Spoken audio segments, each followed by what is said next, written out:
1980-കൾ അവസാനിക്കാനായി കാത്തുനിന്നു. 90-ലാണ് തോമസും ഞാനും പരിചയപ്പെടുന്നത്. ഡോക്ടർ എ റസലുദ്ദീൻ എന്ന ഗൈഡിൻ്റെ കീഴിൽ ഗവേഷണം ചെയ്യുന്ന വിദ്യാർത്ഥികളായിരുന്നു ഞങ്ങൾ.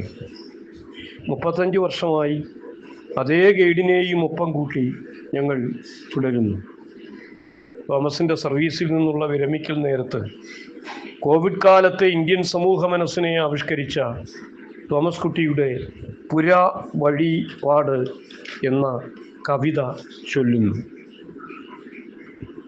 പുര വഴി പാട്,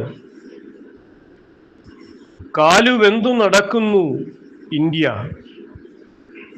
അതിരുകൾക്കുള്ളിലെ എണ്ണമറ്റ വേലികളിൽ തടഞ്ഞ് കടമ്പയിൽ കുടുങ്ങി, കാലുവെന്തു നടക്കുന്നു ഇന്ത്യ. നമുക്കായി വീടുണ്ടാക്കിയവർ, ഗോതമ്പും നെല്ലും വിളയിച്ചവർ, ഉള്ളിയും ദാലും നൽകിയോർ, ഗ്രാമങ്ങൾ ആത്മാവിലേറ്റി.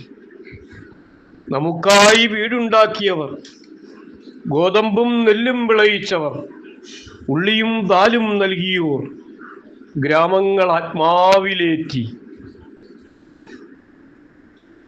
ചാന്ദിനി ചൗക്കിലെ റിക്ഷാവാലകൾ, പാലികാ ബസാറിലെ വഴിയോര വാണിഭക്കാരികൾ, അഹമ്മദാബാദിൽ വടാപ്പാവും ഇൻഡോറിൽ പാവ് ബജിയും വിളമ്പിയോർ, ധാനാപൂരിൽ ചാർസൗബീസ് വിറ്റവർ, ഔറംഗാബാദിലെ ഫാക്ടറി പണിക്കാർ, ഹുഗ്ലിയിലെ തെരുവു ബാർബർ, ആന്ധ്രയിലെ കടുകുപാടങ്ങളിൽ മഞ്ഞപ്പൂക്കളായി എരിഞ്ഞവർ, പഞ്ചാബിൻ്റെ വിളകളിലേക്ക് 5 നദിയായി വിയർത്തവർ, അജ്മീറിൽ കാലിഗ്രാഫിയിൽ ഉയിരൂതിയവർ, മുംബൈയെ ഊട്ടിയ ഡബ്ബാവാലകൾ, ബാംഗ്ലൂരിലെ ഡോർ ഡെലിവറി ബോയ്സ്, ചെന്നൈയിൽ മേൽപ്പാലങ്ങൾ പണിതവർ, തൊടുപുഴയും കോഴിക്കോടും ചായ പകർന്ന ഭായിമാർ, മിന്നും പട്ടണങ്ങളിലെ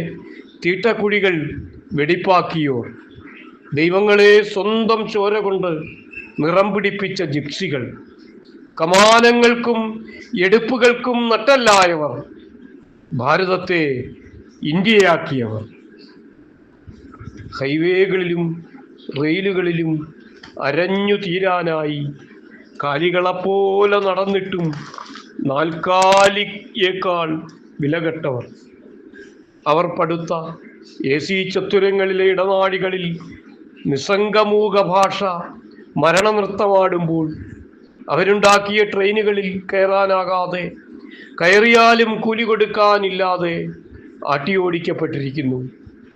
ജീവനുമേൽ ജീവിതം മാരിയാകുന്നു, നീചമരീചികയാക്കുന്നു.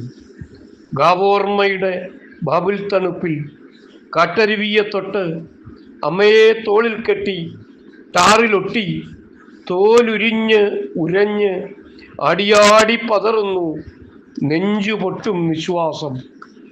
ഒരുറ്റു നീരിറക്കാതെ ഒക്കത്തിരുന്നുണങ്ങിപ്പോയ കൈക്കുഞ്ഞുമായി കൂട്ടുകാരി, കരയാൻ പോലും ഒച്ചയില്ലാതെ, കണ്ണീരില്ലാതെ, ഉറ്റവരില്ലാതെ, ബധിര വിജനതയിൽ മനുഷ്യത്വം തേങ്ങി.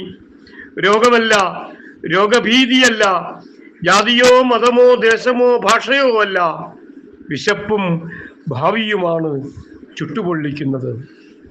രോഗമല്ല, രോഗഭീതിയല്ല, ജാതിയോ മതമോ ദേശമോ ഭാഷയോ അല്ല, വിശപ്പും ഭാവിയുമാണ് ചുട്ടുപൊള്ളിക്കുന്നത്. പുരമെരിയുമ്പോൾ ഗീതം വായിക്കുന്നു നാം നിർദ്ദയം. പുരമെരിയുമ്പോൾ ഗീതം വായിക്കുന്നു നാം നിർദ്ദയം. കൊടുന്ന കാലിലെ ചൂളയിൽ നിന്നും ചുട്ടെടുക്കുന്നുണ്ട് കേക്ക്. തളികയിൽ ആർക്കോ വെച്ചു നീട്ടാൻ അണിയറയിൽ. വാഴ വെട്ടാനായി പുര വീണ്ടും വീണ്ടും കത്തിക്കുന്നുണ്ട്, കൈ കഴുകുന്നുമുണ്ട്. വാഴ വെട്ടാനായി പുര വീണ്ടും വീണ്ടും കത്തിക്കുന്നുണ്ട്, കൈ കഴുകുന്നുമുണ്ട്.